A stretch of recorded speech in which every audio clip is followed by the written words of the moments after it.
In the past, when we started, for sure, it was all people who were well-trained in understanding what Avi refers to as twisted parenting, what I referred to all the years as crisis chinuch.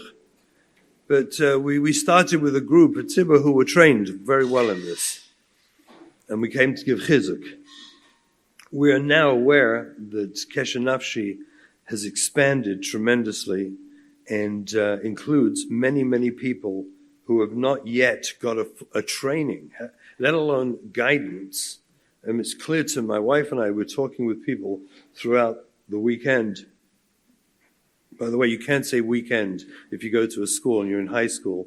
They'll throw you out. You have to say over Shabbos. We had kids thrown out of school because they said weekend. We were told they're not allowed to say weekend. I called Rosh Shiva, Shmuel Kamenetsky, and told him what happened. He said to me, I guess they throw me out too. Yeah. This is what they see. Yeah. And this is what's next. Great, so I can just hit the thing and then go? Next. I'll put it here? Great. They see this. They can see this. They're seeing it right now. They're not seeing it right now because my son didn't build it up. Oh, but they will see this. They're going to see I this. will listen to your speech and I will do something. You back And I'm going to hit this, and then that's okay. they're the best. These guys are the best, I have to tell you. They're amazing. So, Mitzvah Hashem, in January, I planned on giving a proper full training in England who haven't yet had training for Rabbanim, Mechanchim, parents, on how to approach the sugya. Now, I want to clarify the sugya. The sugya that we're looking at, you may have heard the languages thrown around, the fourth level. Have you heard that?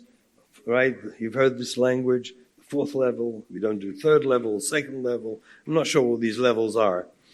But the fourth level, so to speak, is when the kids are most challenged in the most difficult place. We here recognize there are also families struggling who are not yet in this fourth level, matzav, struggling with their kids. And we do intend in future conferences to try and focus. I will do my best to give clarity to these other levels that we can understand what's your chayv, how far do you go, what's your responsibility there in these other levels of struggle. But for the purposes of our conversation today, we're talking about crisis chinuch. So crisis chinuch, I want to be clear also.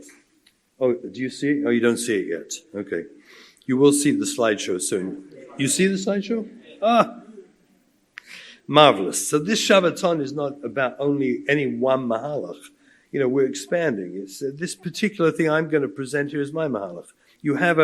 Everyone should have a copy of the handout to take home with you. We're going to fly through this. This is, this material, I have to tell you, that you're holding in your hand, for me, I need 8 to 10 hours minimum to explain all this properly. But we're going to fly through it, so at least you have an idea of what you're looking for and the yisaidus of what you need to know. You have to go home knowing this. Baruch Hashem, there's been a lot of chizuk over Shabbos, but I want to tell you now what you need to know. And you have to embrace and accept deeply, deeply in your heart, bli shum safek. Otherwise, you're not going to be matzliach. So this is my mahalach. So what is this for? So the crisis chinuch mahalach is for kids, at least the way I see it, who have minimum of 4 out of these 6 criteria that you can see on the slideshow. They are frequently at war with their parents, who recognize you really don't have effective control. Effective control means you can get your kid to do something they don't want to do, or you can stop them doing something they do want to do, and you can do it without losing your relationship with your child. Does that make sense? That's called effective control. We can all have control, but it's not effective if it ruins your relationship with your kid. And I don't mean they're going to get upset tonight and then tomorrow morning everything's fine. I mean where you see that by you exerting control of their behavior, you lost your kids. They disconnected from you. Effective control is where you maintain a relationship with them, despite the fact that you've interfered with something they want to do. You stopped them, or you made them do something, and it didn't hurt your relationship, which is, in regular chinuch, what we all do. That's what happens. We get our kids to brush their teeth. We have a bedtime. We can stop them going out late at night, and they may be a little bit upset, but tomorrow they're close with us and love us, and we love them. Everything's fine. In crisis chinuch, that is not the case. The kids are struggling to stay in school or out of school, or they're now much older. School's not negea, but they were thrown out or dropped out. They went through that where they never finished school. School rejected them. They stopped eating kosher, stopped keeping Shabbos, they do drugs, and sexually active. If you have 4 out of these 6, minimum of 4, with your child, then you're in crisis chinuch.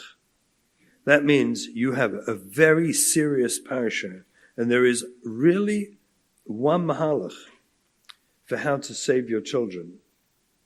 And you must embrace that. You have to let go of all the old-fashioned ideas of chinuch. Everything you thought in the past is gone. You've crossed over a line where we're now doing something different. That's why I call it crisis chinuch. It's not regular chinuch. Let it go. Let it go. The Yetzer Hara comes to you and you say, yeah, but, and you quote some, if you read any pamphlet or any book or any sefer on chinuch, and you say, yeah, but what about this? Just know that's not negea here if your child has a minimum of 4 out of 6 of these criteria. It's not negea to you. Let it go. It's a Yetzer Hara. Das Torah. I'm running through this stuff quickly. Again, I'm not being mevarak. Each slide I can speak for 45 minutes, and I should. But it's just, I'm giving you 10 l'chacham. You'll take the pamphlets, we printed them for you, take them home. By the way, if amongst you there is anyone who would do me a huge tova, if you go on the Torah anytime, on the Kesher Nafshi, the drashas there, almost all of the things here are referenced, and I was mevar them deeply in many of those previous drashas. I would be so grateful if someone would take this pamphlet and go through those drashas and give me the Mara Mekaimis in those drashas. Do you understand? I just don't have the time to do it. But it would be so incredible if we could just put the Mara Mekaimis on the bottom and you could know which, minutes, this drasha, minutes 14 to 17 is this piece. It would be amazing to Alice. It's all there. I'm pretty sure it's all there. So if anyone's willing or would do that for me, for us, I think it would be just awesome. If it does happen, we'll give the information back. We'll send it all to you. So you'll have it. Yeah. Oh, yes? Oh, you're unbelievable. Thank you. Wow, thank you. I didn't have the time to do it. Das Torah. Let's be very clear. We all need Das Torah in life. Without Das Torah, we're messed up, we're finished. We have to have Das Torah. And we have many, many, many difficult shailas that will come our way through the course of helping our children recover their lives and become healthy again. We all need Das Torah. But here's the sugya. You have to be able to sit down with your Das Torah and tell them, just be upfront, say it in the nicest way you know. Rebbe, we have decided, my wife and I, my husband and I, we have decided, we know that we are dealing with Pekuch Nefesh. This is a sugya of Southfield Pekuch Nefesh. This is not a debatable issue. I want to know if the Rav is makabel that, and if so, we have delicate shailas that we need to work out. In the course, there are shailas, all sorts of things that we have to clarify. But we need to know if the Rav is makabel that we're dealing with a sugya of Southfield Pekuch Nefesh. And if the Rav says, well, explain to me why, then find another Rav. Find another Rav. And I mean that respectfully. There may be a Rav who's willing to understand and wants to learn the sugya. Send them to me. I'll explain it to them. But you're not going to be matzliach if you're talking to a Rav who's guiding you who hasn't yet learnt the sugya and doesn't actually believe we're dealing with Southfield Pikuach Nefesh. Do you understand? This is crucial. I'm sorry to be so blunt. I live with Das Torah. I live my whole life with Das Torah. Without Das Torah, believe me, we have no life. But we have to be honest and humble when we approach our Das Torah and ask them, does the Rav understand this is a Southfield Pikuach Nefesh? If not, I'll ask the Rav all my other shaylas, Shabbos, Kashrus, Das Mishpah, I'll ask everything, no problem. But not this. This is crucial. Because unfortunately, if you get the wrong advice, we're dealing with Southfield Pikuach Nefesh. That's the fact. You need a Rav who's experienced, obviously, and a Rav who is sensitive to you. You cannot just like stam go and ask a Rav who doesn't know who you are, doesn't know your family, doesn't know your matzav, doesn't know your sugya, and doesn't know this sugya. It's a waste of time. Don't do it. I plead with you, don't do it. We're not going to do this now. I have long drushes on the Kesher Nafshi website. You'll see a normative development. But it's important to understand, I'm not going to go through these things, but except the C, the 4 S's about attachment. The sugya of attachment is the sugya of crisis chinuch. If you go home with this idea very clearly in your head, for children to thrive, for any human being to thrive in life, we need to have what's called good attachments. Attachments means the ability to connect safely with other human beings. We live in a social milieu, an environment with people. We live amongst, we don't live isolated on a desert island. We live amongst people. Therefore, we have to learn and know how to connect in a safe and respectful way with other people. Children who, unfortunately, I know this happened to our older children, who, because of the struggles that we went through, who had impaired attachments. They didn't have bad attachment, but it was impaired. It was damaged attachments. The sugya of crisis chinuch is to repair attachments. Do we understand that? That's the sugya. The whole goal here is to repair the attachments. Because as long as children are not attached to you, to us as parents, as long as they're not connected to us, then they don't know how to have healthy relationships.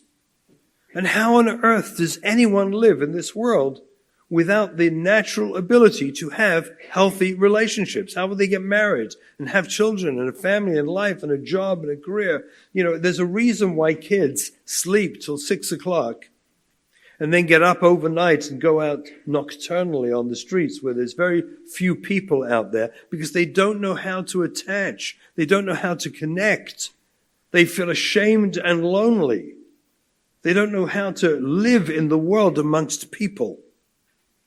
The goal of crisis chinuch is to help repair the attachments with our children, that they know how to do relationships, a give and take, which essentially means they know how to feel safe.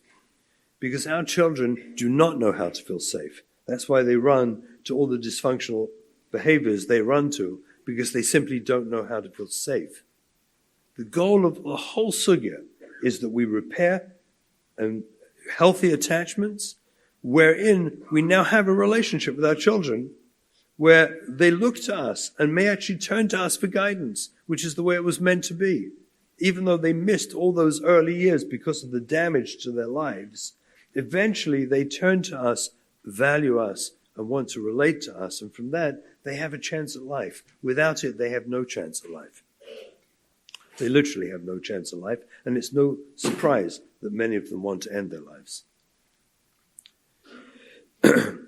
We have to understand trauma. One thing is clear, that we, at this point, and for all of us here, we have to become not just an expert in understanding what is trauma, but we have no suffix in our hearts at all that our children are trauma victims. Outside this world, our world here, people, trauma, everything's trauma, they machavek, they don't want to buy into it, they don't understand it. But the fact is, trauma is the sugya here. The kids have gone through trauma, And the trauma takes them away from the ability to have rational thinking. Now that's not it doesn't mean every second of every day. It means when they're triggered, which for many kids, until we work on their attachments in a healthy way, they're triggered almost all the time. They're triggered by looking at us. They're triggered by religion. They're triggered by getting out of bed in a frum home. Let's understand what it does. You don't have the colored pictures, I'm sorry, but take a look at the colors here. You don't have it there, unfortunately. But look at the dark green on the front, the executive state, prefrontal lobes. That's the place we want to live in, to think, to be rational. And I'm going to show you what that means in a moment. A person who's triggered in a trauma state, so to speak, I'm going to use this language, they go offline. Offline means they go into that blue area, the emotional state. And if you continue to get triggered and they go into fight and flight or freeze, they go into the red area, which is the survival state. In the survival state, there's only one thing that counts. I want to live. I want to survive. And I don't care about any of your needs, feelings. That's why kids will look at you when they're in the survival state, their own parent, and curse you out at the top of their lungs, using vile curse words, screaming at you. Because when they're in the survival state, they have one thing that's happening in their brain. And the one thing is, I want to survive, and I see you as a threat. When you sit at the Shabbos table, and you see this very much with the level 2 and 3 kids. Because level 4 kids, we already know, they wouldn't be at the Shabbos table, so we wouldn't have the whole shaila is not a shaila. But in level 2 and 3, when the father or the mother start, they think they're very gently, respectfully trying to get their kids the girls to wear more clothes at the table, or the boys to dress Shabbostic. And what we're so unaware of is all we're doing is putting them into a trauma state, because religion is their trigger. Religion is their trigger. So here we think we're talking sweetly and gently and nicely and kindly, and we're actually putting them into a trauma state as we do that. And then we're upset with them, and we can become defensive about ourselves because I spoke very nicely. I didn't scream at her. Take a look at this. The prefrontal cortex. Prefrontal cortex, if you read the list, empathy, insight, response flexibility, emotional regulation, body regulation, morality, intuition, attuned communication. You know what that is? Where we talk to each other. Where I actually listen to you and you listen to me and we have a conversation going backwards and forwards. Fear modulation. If we put our kids offline by triggering them, just look at that list of 9 things. They are all not available to your child. You're having a fight or a conversation with your child where you just triggered them and they have no access because they're in the limbic part of the brain, which is fight, flight, and freeze. Over there is, am I safe? Do people want me? That's all. But they don't have access to that other part of their brain. And then you get mad with them because their reaction to you is not attuned to what you think. You're being very nice. I was being gentle. I was just saying. I wasn't angry. I wasn't yelling. But meanwhile, you just put them offline. They don't have access to that part of their brain. This is the sugya of trauma. Do you understand? If we don't get this deep in our kishkas, we will continue to hurt our children. We have to remind ourselves they don't have access to the prefrontal cortex. Or at least, let me be real. They don't have full access. They don't have, they don't have the access they need. And they may actually have no access at all. Completely gone. And then we get upset with them for their reaction. I mean, Rabbi Shimon, think about what happened. They got traumatized. We then thought we were having a conversation in which we put them offline. They react poorly to what we did because they don't have access to the prefrontal cortex. They're now offline. And then we get mad with them. Is it surprise our kids go psychotic? They go crazy? If you look at the healthy brain on the left, this is the red parts in here. You can't see it in your books, but the red parts on the left brain, the healthy brain, that's the prefrontal cortex. That's what it looks like. Take a look at PTSD, post-traumatic stress disorder. A person who's experienced trauma, look how their brains light up. It's all over the place. They're not there. They're not in the prefrontal cortex. That's what the brain, a CAT scan, an MRI of a trauma victim's brain looks like. They simply don't have access. And then we're busy trying to have a conversation with them or explain to them about sneers. Or we're going to explain to them about, put your tefillin on. And they're offline. Actually, the very mention of the word tefillin will put them offline because it's associated with religion. And for most of the kids, they got traumatized in school. They were trauma victims from religion, from religious observance. This is another, just to understand, this is the other way around. The front, the top is the healthy brain. Do you see how it's lit up very beautifully on the top? And look at the abused brain. It's lit up, the bottom right is lit up, the top is not lit up really very much at all. This is what their brain function looks like of a trauma victim. These pictures, you have to go home with these pictures and realize we're dealing with trauma. The sugya we have with our kids is trauma. If you have any sophic about that, if your Rav has any sophic about that, you are going to hurt your kids. I can't tell you, there's nothing more crucial than this. This, you have to go home with this new idea that it's poshut, that my child is a trauma victim. Look, you want the whole drasha why? I don't have the time now to go through how and what. But the facts are the facts. It's in the drashas. You'll find them there in the Kesher Nafshi drashas where I go through it much deeper. But you have to understand that where you walk around, people say to me, they call me up, they say, so basically based on what you're saying, Rabbi Russell, I'm walking around my kid as if it's almost like I can't say anything. And I say, wow, you got it. Wow. Wow. Including saying good morning, because it's 3:00 in the afternoon. So no, you don't say good morning, because that's going to trigger them. You just say, hi, how are you?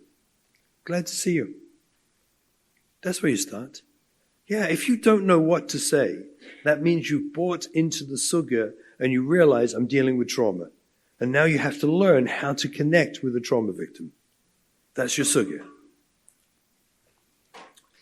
So what are the traumas?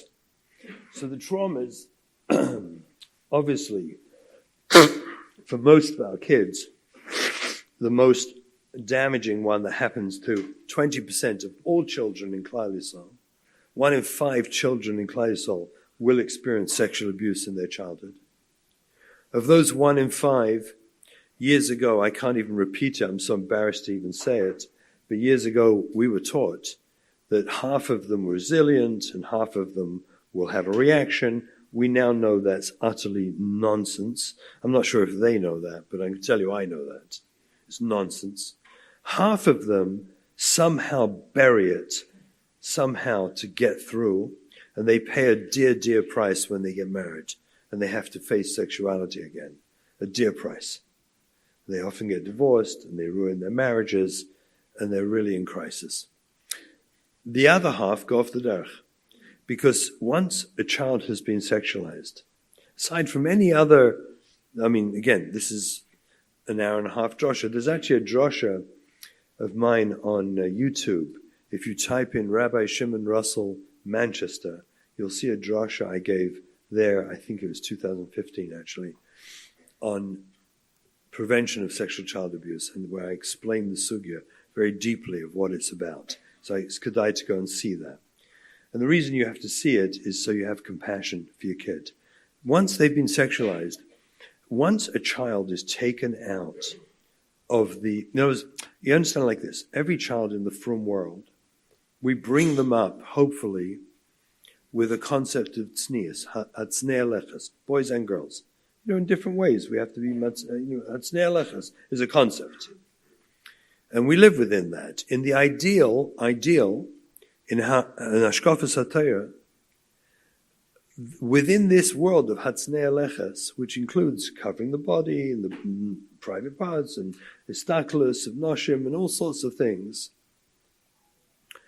eventually, when they get married, we include into that world, if it's done properly by healthy kala teachers and chosin, madrichim. So included in the world of hatznei leches is the sugya of sexuality. That's the ideal. That's the way it's meant to be.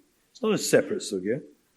It's not like another, we get rid of that. It's part of the sugya of hatznei leches in this world is the sugya of intimacy and sexuality. Never, when kids get sexualized early in life, they've been taken into the world of sexuality with absolutely no possibility at all of feeling anything other than deep shame. I'm not Jewish. Because what well-meaning rebbeim and teachers speak frequently, and well-meaning because they're trying to be mechazik, and they go overboard frequently, about the prutzim and the prutzas and the goyim and this is goyish, the mechalik to try and be mechazik, unaware that what they're meant to do is before you ever speak about tznius or hatznei leches in a classroom ever, you're meant to, and I teach them this, they're meant to say, I'm going to talk about a subject now. Some of you may have been inappropriately touched already. And if you were, what I'm about to say doesn't apply to you. It's a different sugya. And I beg you, come talk to me privately. Please put your fingers in your ears. Well, you don't want to do that publicly, but don't take in what I'm saying, because it's not for you. For you is a different sugya. Hashem has taken you to a different place. Come talk to me. We'll help you. That's what we're meant to tell them, but we don't. And instead, what they hear is messages, I'm a goy. I'm a goy gama. Just imagine a child gets married, beautiful child, becomes a kala, and she gets married. She's getting married. 3 months after she's married, she very little shy embarrassment goes to her mother and lets her mother know in a very sneer-sticker kind of cute way, Mommy, I think I'm pregnant. I'm expecting. The joy, let's be honest, those of us that have experienced that, the joy and simcha is, Pasha, it's unbelievable, no? It's amazing. It's like we feel so ma'usha, we feel so happy. We're so delighted for them. It's a moment of no one says to them, you had sex? You did what? Shem Yerachem. How'd you get pregnant? Right? That doesn't happen. But within Batznei Leches, we're just delighted. We all know that she had intimacy with her husband. And it's beautiful, and it's appropriate, and it's wonderful. And she's pregnant, we're delighted. That's 3 months after the chasna. Imagine 3 months. Okay. Can you hear me? Okay. Imagine 3 months before the chasna, she comes to her mother and says, Mommy, I think I'm pregnant. It's like the greatest disaster that could ever be. Gehinnom opened up beneath everybody. The shame, the fear, the confusion, the pain. It's the exact same situation. The 3 months later was the most wonderful thing could have ever happened. And 3 months earlier is the greatest disaster, the exact same situation. That's the sugya of sexual abuse. Sexual abuse has no possible outlet.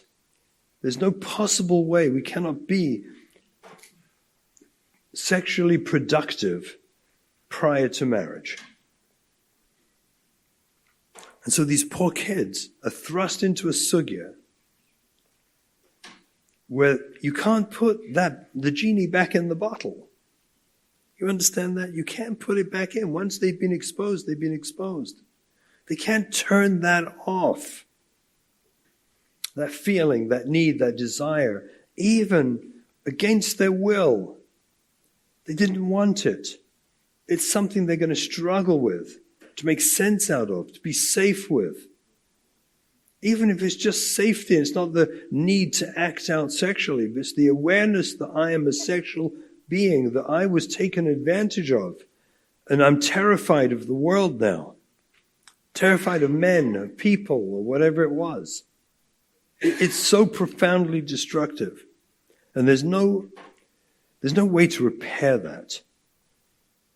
To put them back at least to the matzav they were in before. They have to live with it, deal with it, work with it. And then we find our daughters who start dressing like, inappropriate. And what's our reaction to it? Anger. Frustration. How are you doing this to me? Get inside the head of a trauma victim who's been sexualized, and the response they see from their parents is, how could you do this to me? Dress this way. Whereas all they're doing is reacting to what has happened to them.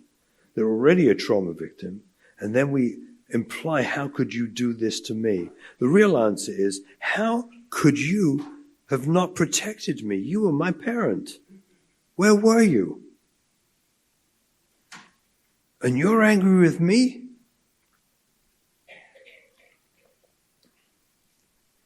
Learning trauma is so pervasive in our community. Rabbi Jacobson and I spoke about it in the mainstream world a few weeks ago on the Coach Menachem program.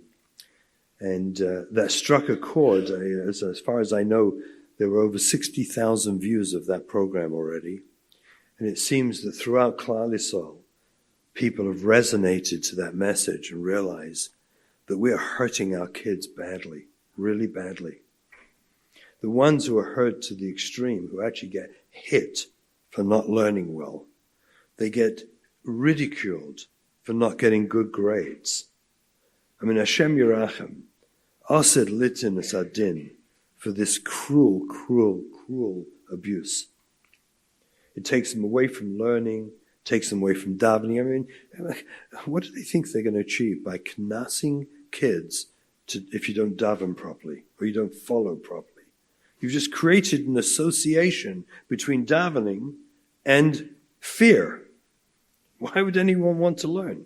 I had rebbes who punished kids for not paying attention by having them write out large pieces of Rambam. Like, why do they hate the Rambam so much that they're going to ruin everyone's relationship with the Rambam? It's such a crazy world.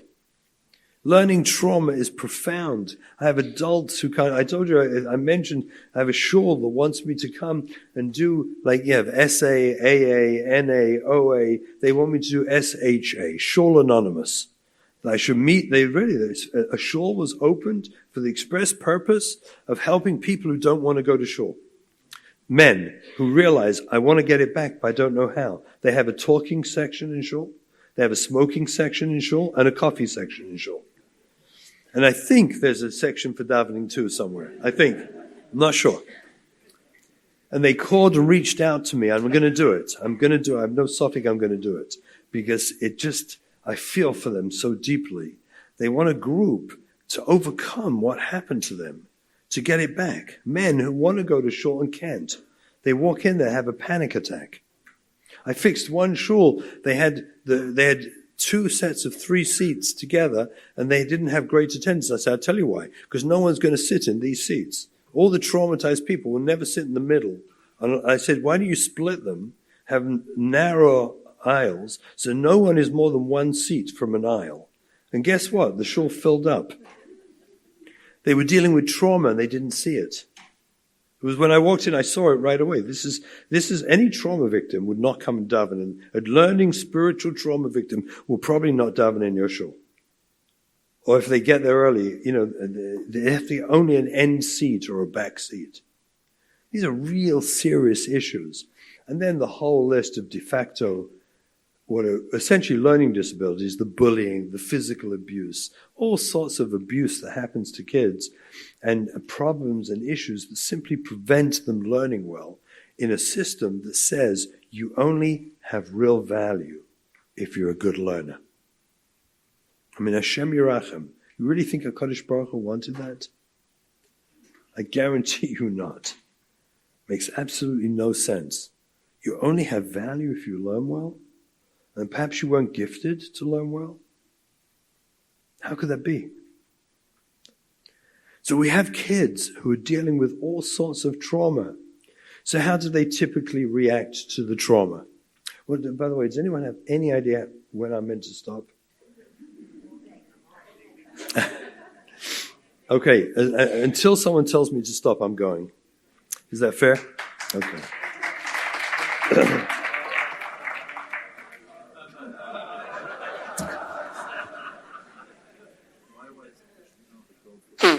Yeah.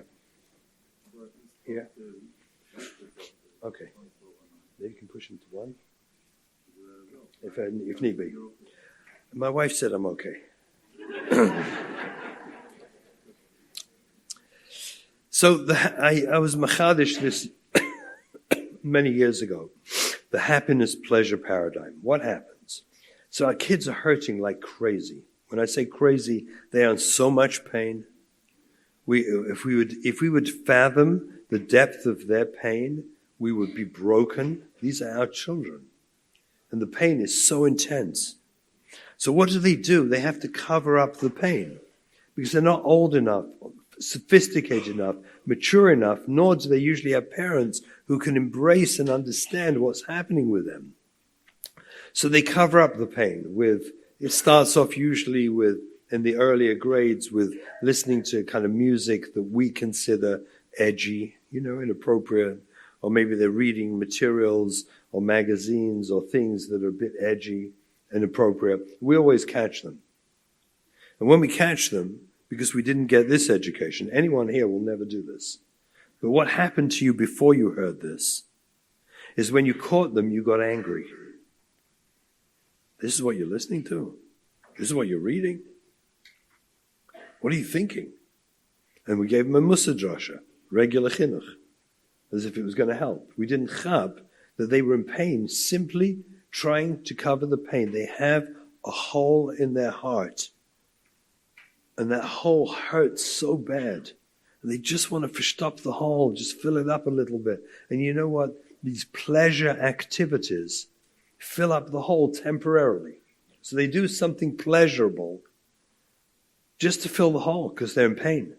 And we catch them and scream at them and yell at them. We always catch them. And we get mad with them. And they see us walking around upset and angry and frustrated at their behavior. What does that do to the hole in the heart? It makes it bigger. So now they have to do more pleasure activities to fill the growing hole that we just grew by getting angry with them instead of chapping what was going on.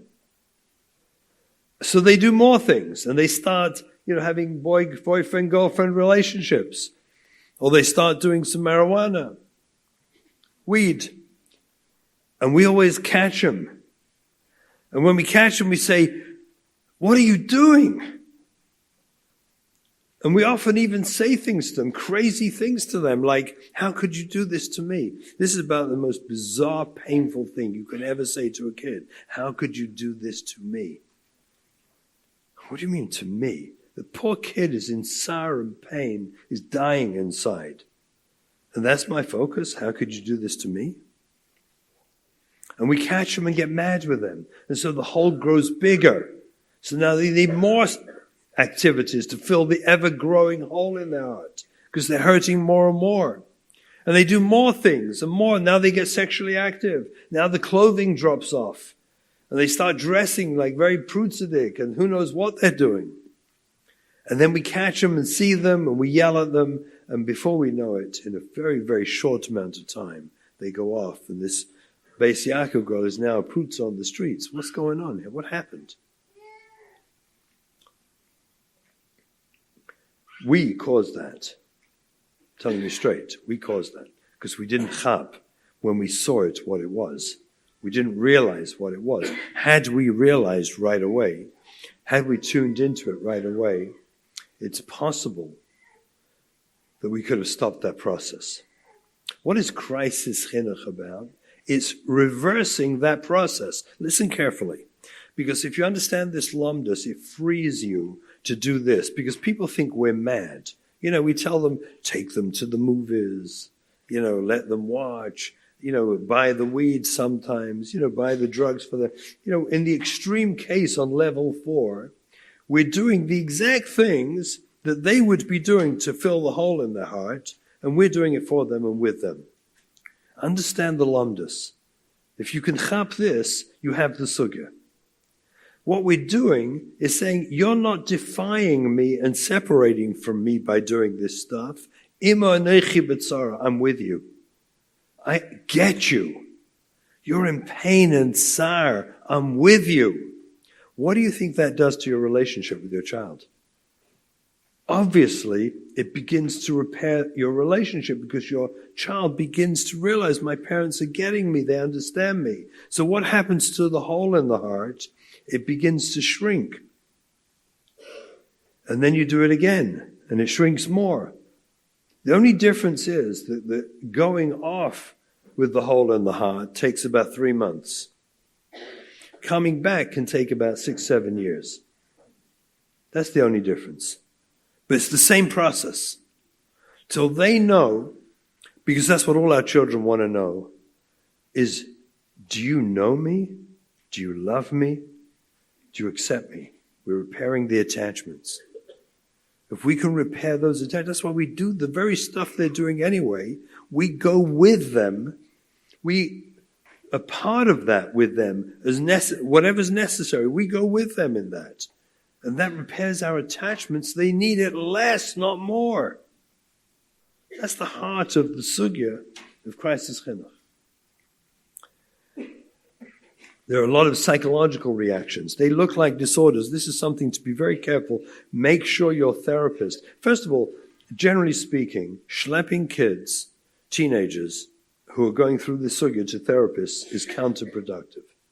Generally speaking, it's a waste of time. Unless you have a Meshunadik, unusual therapist who has deep Havana in this sugya, stam going to a therapist is a waste of time. Waste of time. And dafka going to psychiatrists is a bigger waste of time, forgive me. Because they will look at the diagnostic criteria and they'll misread your child and put them on medications and all sorts of things, create all sorts of problems that don't exist and aren't true. They're simply not true. They look like it. ODD is the classic example, oppositional defiant disorder. Right? Every one of these kids is going to look like oppositional defiant disorder. That doesn't mean to say that's who they are. When they were in their stage of ODD, they looked like ODD. But if you love them enough and accept them enough and care for them enough, they become these sweet kids. And all the ODD rubbish disappears. It's gone. Because it never was ODD. They were just protecting themselves because they were hurting.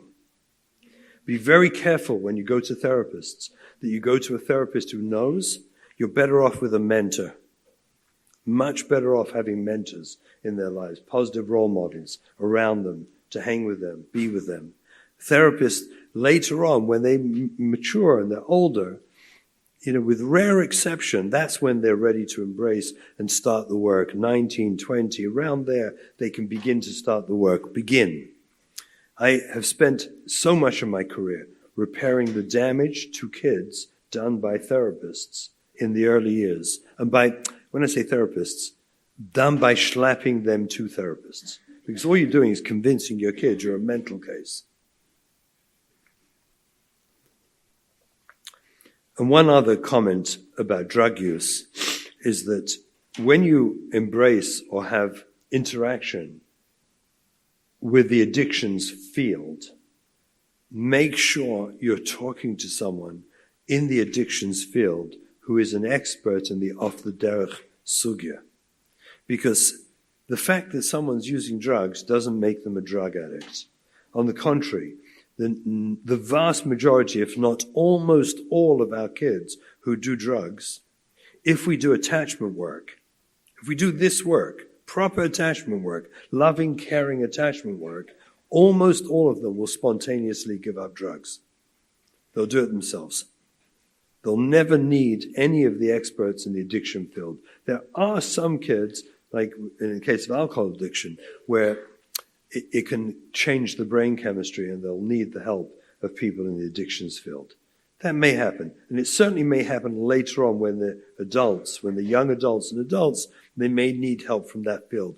But in the early years, it's the attachment work is 1,000 times more effective than any of the work the addictions field will offer you.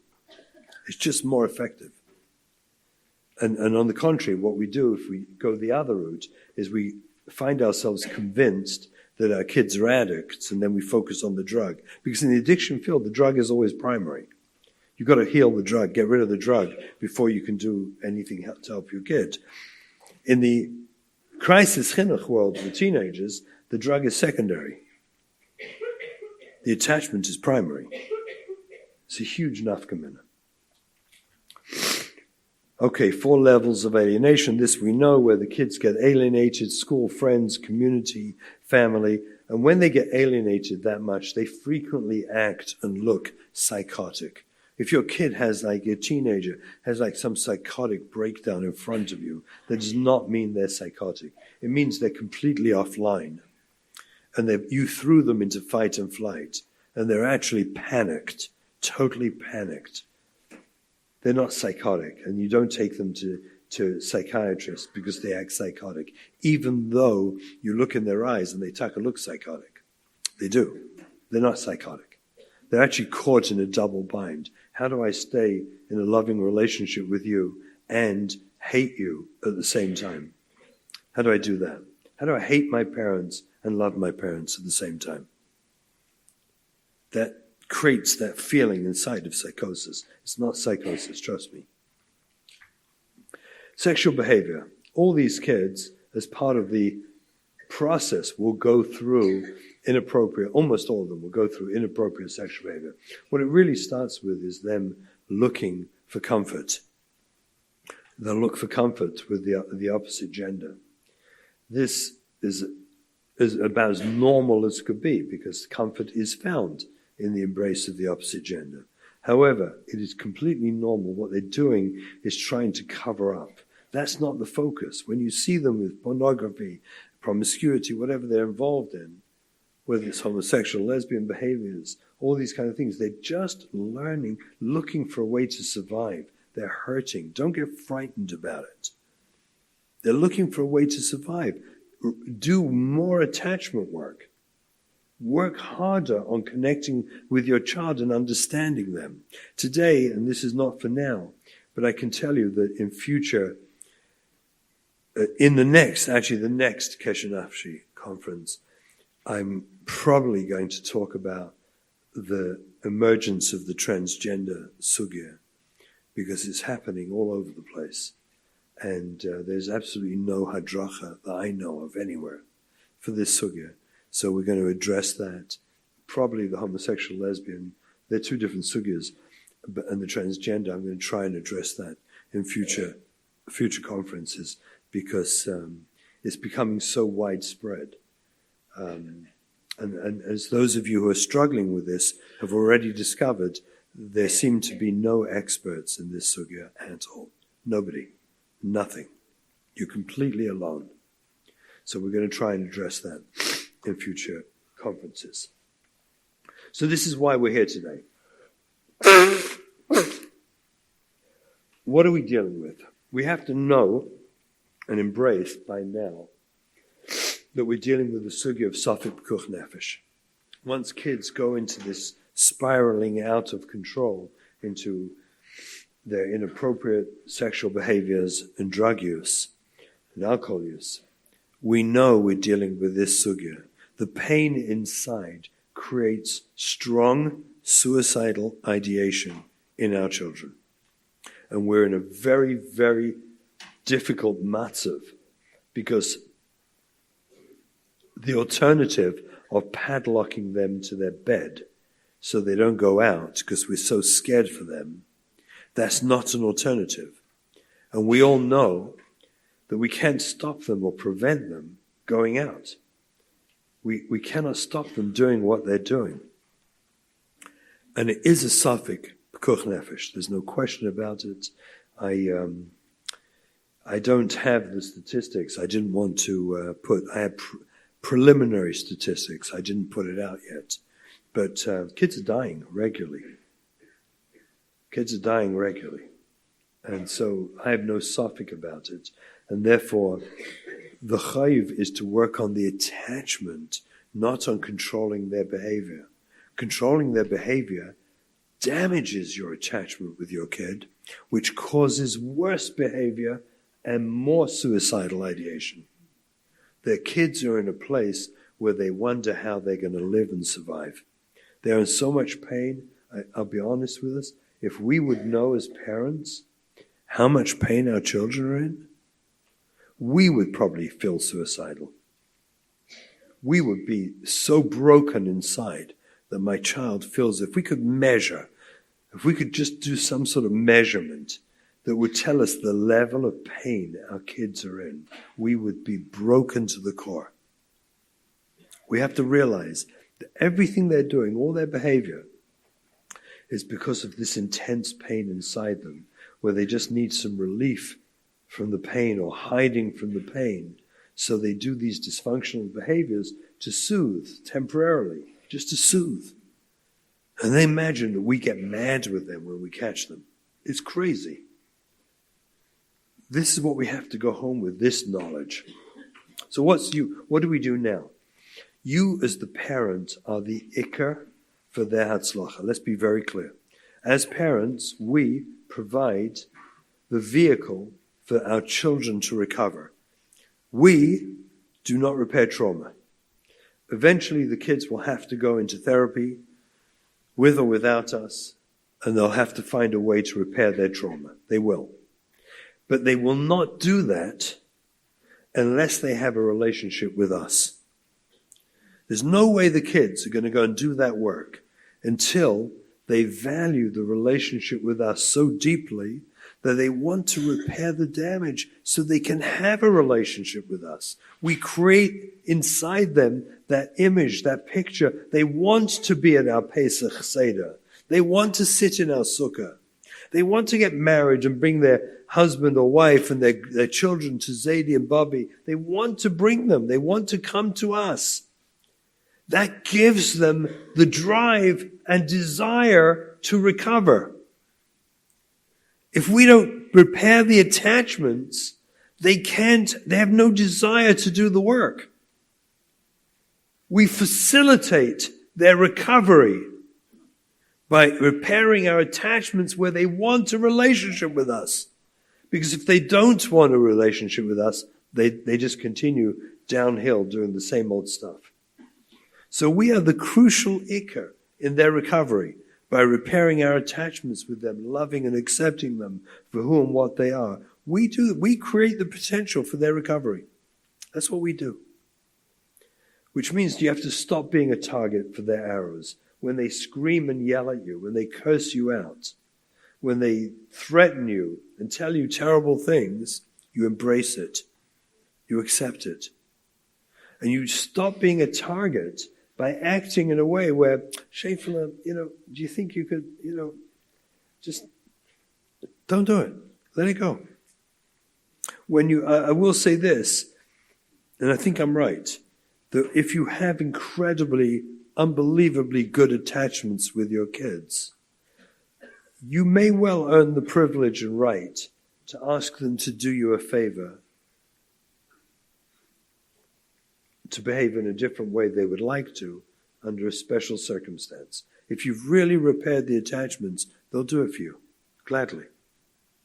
But until you've repaired the attachments, they are who they are. They need to be accepted the way they are. That means you make a chasna, and they come dressed like a brutza to the chasna. You tell her, you come any way you want, honey. You're our family. She'll never know she's loved by you till she walks into your family simcha, dressed like a prutza, and you dance with her and love her the way she is, she'll never, ever know you really love her. Impossible. It's just not doable. Until he comes to the chasna in his shredded jeans.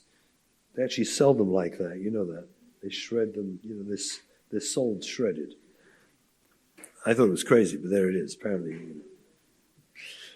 Until he comes with his shredded jeans and his, earring and no yarmulke, and he walks into the chasna like that, and you dance with him and love him and accept him. Until that happens, how will you repair the attachment? That's an opportunity. That's an opportunity. And yes, does it take a lot of gvura from us? Absolutely. It takes a lot of gvura, but that's why it works. That's why it works. And that repairs the attachment. And if you do it enough times, then later on, your kid will say, you know what, I think I should get a suit for the chasna. And you say, no, the jeans are fine, sweetie. They're good. You say, no, I think it's time for me to wear a suit. Say, for me, don't do it. If you want to do it, that's fine. We don't need it. We don't need it. But if you want to do it, if you feel good in a suit, I'll be glad to. What you don't do is say, great, come, let's get the suit. Yes, absolutely. Why? What took you so long? No.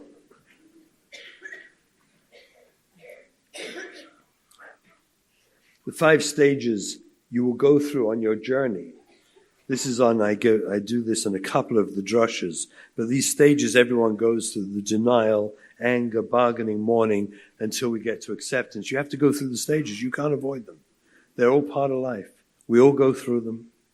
And you'll see, we'll give you I know I've spoken about this at length in previous drushes, but you have to go through these stages. And you have to go through mourning the loss, that this picture, image of what you thought your child was going to be, isn't going to be. And then you can accept who she is or who he is. And you can have nachas beyond belief. Beyond belief. I can tell you my wife and I know we wouldn't trade the cookie cutter kids for our kids. Our kids give us more nachas.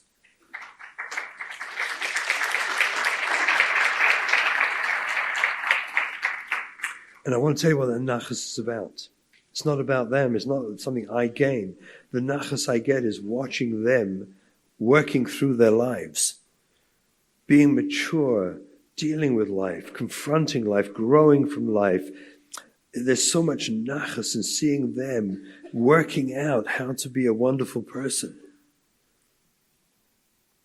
It's worth everything.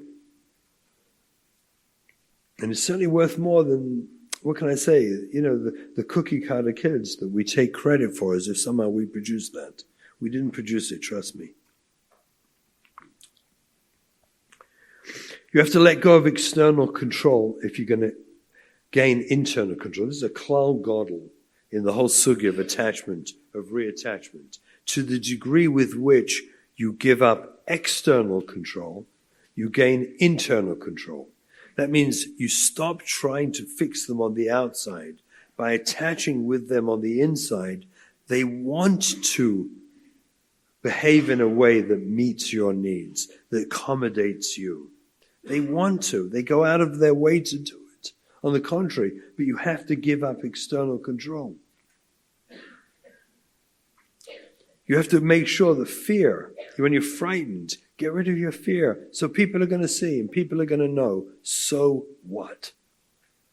Friday night, my son-in-law and I spoke here. Does anyone really think less of us when we exposed our whole story? No.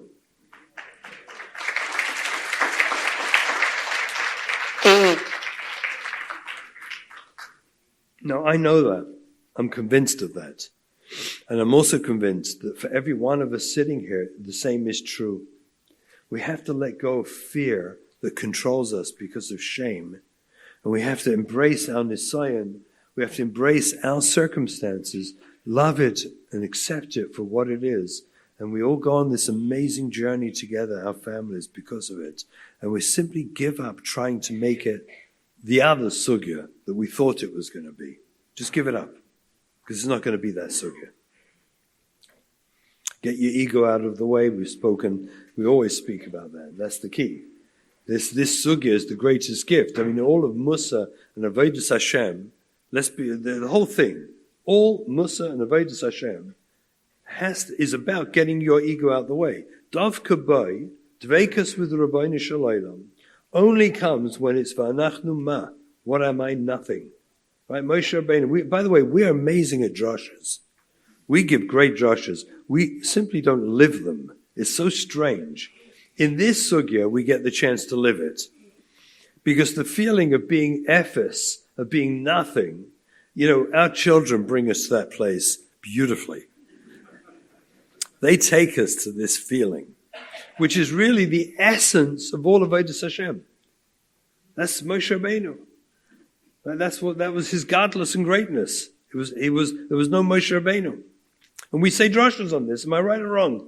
We say amazing drashas on this. And it's only us, with our sugya, that get a chance to live it. What a bracha. What a bracha. And to do that, you have to stop worrying about all the neighbors and friends and relatives and all that rubbish. It's all rubbish. Trust me, it's rubbish. And when they come and they tell you, how could you let her do that? Try and be polite.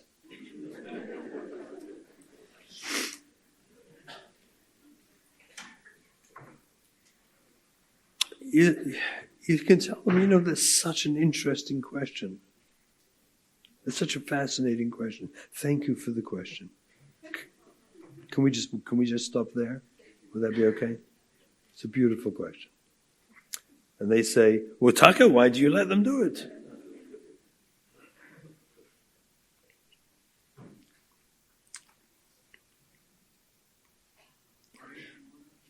No, that's fine. I got it. Thank you.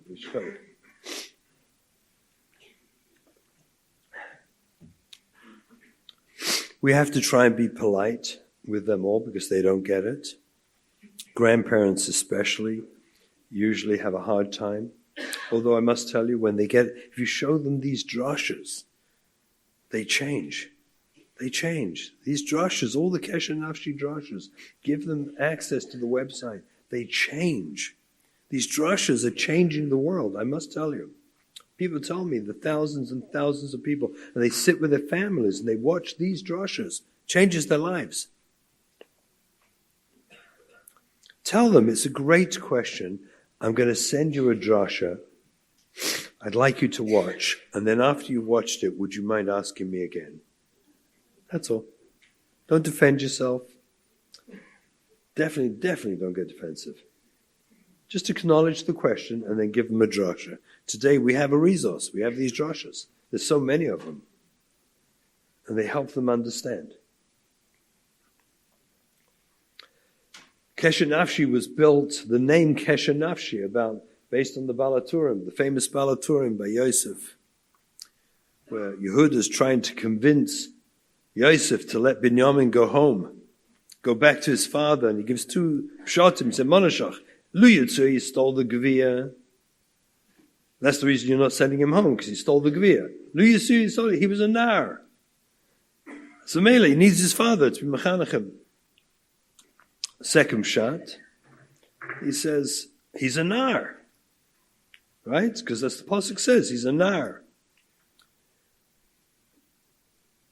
And what Yehuda is saying is that he needs nafsho kshura b'nafsho shel aviv kedei lachanchai. If you want to do any chinuch to your child, you need nafsho kshura b'nafsho. You need to be connected. That's attachment. What is the word attachment? Kshura. Connected. You cannot do any form of chinuch without connection. There's no rules without relationship. We have to get reconnected to our kids where we embrace them where they're at. And dafka through their defiance is how we get there. By embracing them when they're defiant. What we're doing here is repairing the attachments. Religion, forget about it. That will come or not come. We'll see. It may come a year later, 10 years later, or never. I don't know. We'll see. That's their journey. Our job is to reattach to our kids, because by doing so, we create the potential for Kol Yachol. But if you focus on when are they going to be from again, you already missed it. That's their journey. It's not our journey. Every individual person, Kadosh Baruch Hu said in the Torah, "Uvacharto b'chaim." I once gave a drasha. I was actually in Skver. I nearly had a panic attack when I gave this drasha. They invited me to give a drasha on Chinuch in Skver in English. Can you imagine? And I thought I was going to. It really happened. And I thought I was going to have a panic attack. But I said, you know what? Let me just say and see what happens. I had a whole dais of Dayanim and Rabbanim. And I said, I want you to know the Torah mitzvahs is optional. I thought they'd kill me. I said, the Torah says, Uvacharto b'chaim. HaKadosh Baruch Hu says, here's the schar, here's the einish, here's the right things, here's the wrong things, here's what you should do. I call them chiyuvim, that's what you should do. Here's what you shouldn't do. But bottom line is, I'm going to leave it up to you. It's your choice. It's optional. That model, which I believe is the essence of being human, is we're not forced. We choose. The nature of being a human being is to be a beicher, a person who makes choice. That is the essence of humanity. And when we force our children to do things, they're not a beicher. We take away their humanity. In our sugya, to give them back their humanity, we let them make their choices. And we're there to guide them, maybe to talk about the pros and cons, if they want, but accept them. Nafshu kshura b'nafshi. They need to know we love them and accept them for who they are. And you have to put religion on back burner. If they shmek that what you're doing here is about religion, well, let me say this. If you feel it, they're going to shmek it. They will know. So you have to let it go. Your job is you have a child that's your child. And your job is to make that person feel loved. That's your job. What they do with religion, we'll see. You have to put it on the back burner. And you have to show them that your love for them doesn't depend on their compliance, on their behavior. That on the contrary, when they defy you, is the best way to show them you love them. Because when they defy and you still love them, as opposed to when they comply and you love them, they think that your love is dependent on their compliance. They complied. They did what you wanted.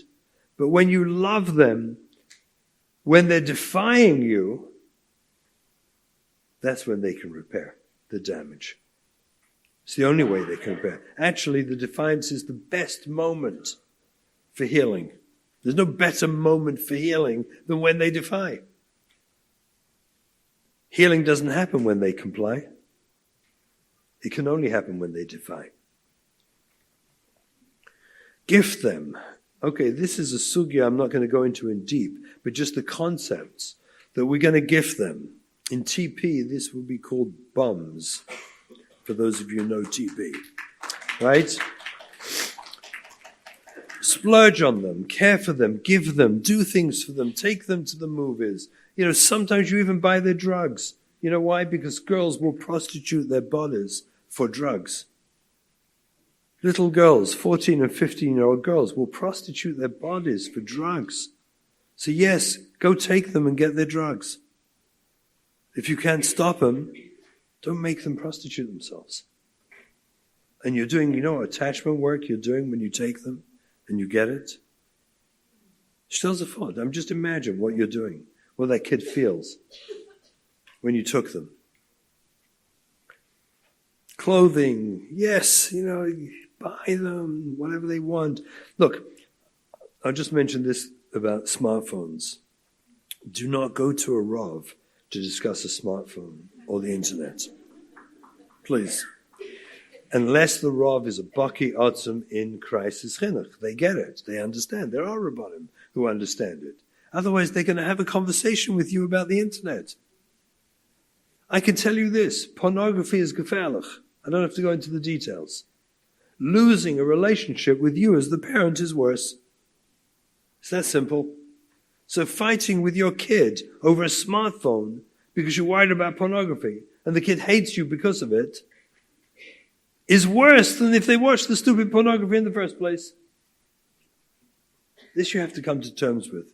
So don't ever go to a Rav and discuss the internet, smartphone, it's like, because they're going to do the regular sugya, internet, smartphone, Hashem Yirachim.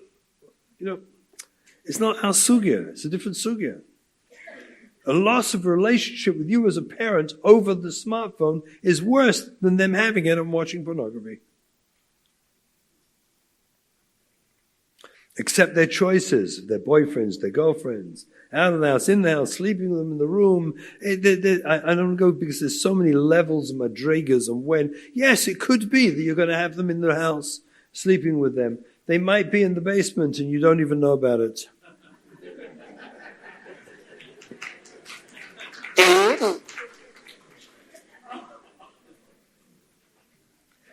And if you do know about it, pretend you don't.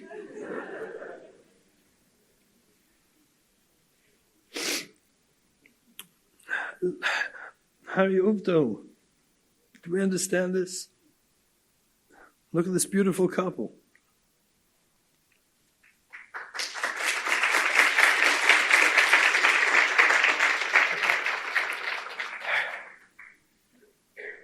Be in touch with your own emotional reactions. I spoke on Thursday at great length because I was asked to about the husband-wife relationship. We need desperately to support each other to make this work. Our kids need to see us on the same page. So I miss out the technical details of being on the same page. But remember, if repairing the attachment is creating internally, unconsciously, in our children, a desire to want to be at my Shabbos table, at my Pesach Seder, at my Sukkah. If I'm repairing that attachment, then you have to make your home a safe place of love and acceptance, where they would want to be more than anywhere else. That's why we have to work on this more than anyone else. Distance yourself from very non-supportive, uneducated therapists, rabbanim, friends, relatives, mechanchim, etc. If they don't know the sugya, be polite, but don't go back. Don't go back. Including relatives. Be polite, but don't go back. Don't discuss this. Because they're mazik you. And most of all, get psychological or spiritual help to battle your own ego. How many people are still feeling, yeah, but, once you have that yeah, but feeling inside, you got to get rid of that feeling. Totally gone. Because all this that I'm saying today flies against the principles of chinuch habonim, kavyasan as it was, derech yisrael saba, right? This, everything I'm saying goes against the program we have inside. So you just simply have to divide your brain in half.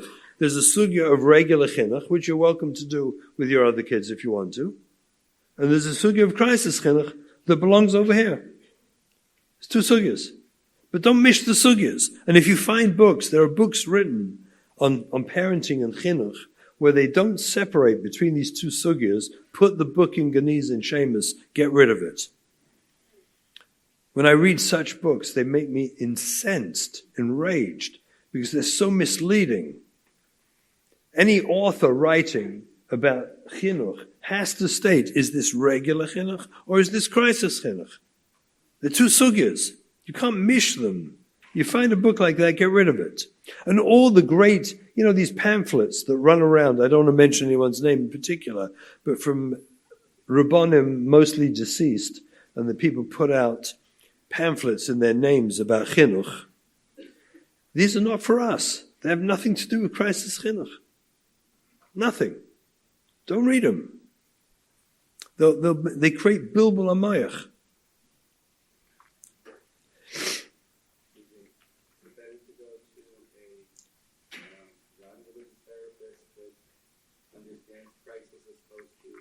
No, that's a whole subject. Let me address that another time privately, okay? Be in touch with your emotional reactions. If you have your own childhood trauma, as many of us do, your kids are going to trigger you into a trauma state. And when they trigger you into your trauma state, you cannot do attachment work because you're both running from each other to survive. You're both in fight and flight. When you know you have have your own childhood trauma, you have to treat it. Go into treatment. Deal with it. This is a chayiv kadosh, because there's no way you're going to reattach with your kid if you're still reacting to your own childhood trauma. You've got to deal with it. And by the way, that's not a bad thing. Think about it. And why shouldn't you? It's such a beautiful thing. Go deal with it. It will get in the way. And finally, get your Torah hashkafas online with crisis chinuch. Get your Torah hashkafas. Once you see it, the Torah and the commentaries, the Meforshim, are replete with hadracha for us in crisis chinuch. Seems the Meforshim understood this much better than we did. And it's all there. Seek it. I spent years, as a matter of fact, it was Avi Fishoff, my dear friend, who first introduced me to Nesiv Shalom. He gave me a gift one time. I spoke somewhere and he gave me a set of Nesiv Shalom. This goes back maybe 20 years. And I'd never learned it before. And he said, Shimon, you're going to love this. And every Shabbos and Yom Tov, my kids know this, that's what I learned Shabbos and Yom Tov, Nesiv Shalom. That's my primary, I had 3 storim.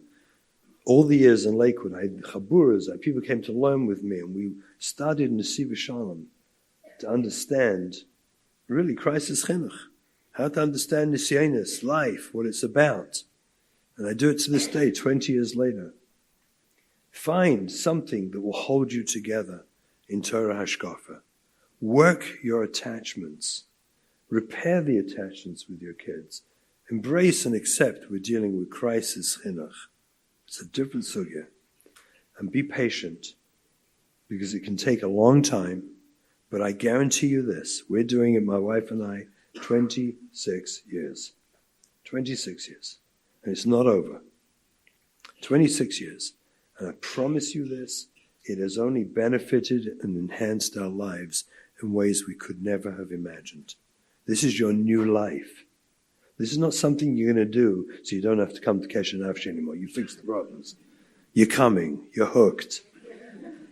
You're hooked. Here at Kesher Nafshi, you have family. You have people who get you, who understand you. We're living a different life. We are living a different life. And I will tell you, it's a very intensely spiritual and meaningful life that we live that's so real. That's the life we have here. We thank you all for coming. And that's it.